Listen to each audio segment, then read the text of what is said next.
The initiative is part of a South-South cooperation understanding with the South American country with a view to benefiting from a Colombian model of training.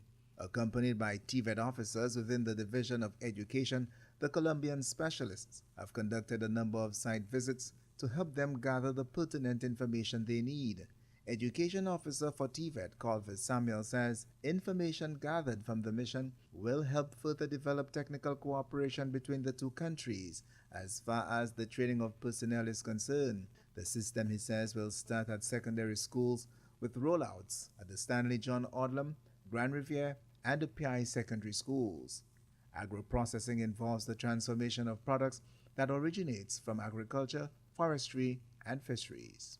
Where you actually set up a production line where the students can actually learn the principles and practices related to agro-processing, and they can then use these knowledge, skills, and certainly the attitudes to develop similar enterprises at their home or collectively as a cooperative or whatever. So that is how we're going to benefit. Our agro-processors now will benefit too from technical assistance, where we're going to actually have people travel from St. Lucia to Columbia to actually witness firsthand how this thing is done. Business development and the strategy, Mr. Samuel says, will also be part of the technical cooperation with Colombia, and as such, stakeholders in agro-processing have been brought on board to ensure that that part of the subsector, which he says is lacking, receives a boost from the initiative. So we had meetings with the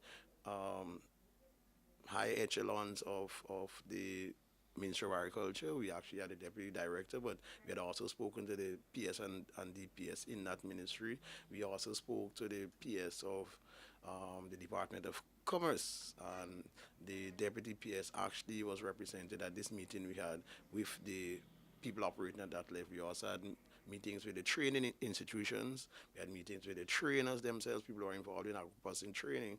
We had meetings with the agro-processors themselves. He says the mission will also lead to the setting up of a training facility for agro-processing in St. Lucia, where it is hoped that processors of fruit products, honey, spices, and chocolate on the island will benefit. From the Communications Unit of the Ministry of Education, Innovation, Gender Relations, and Sustainable Development, I am Chris Satney reporting.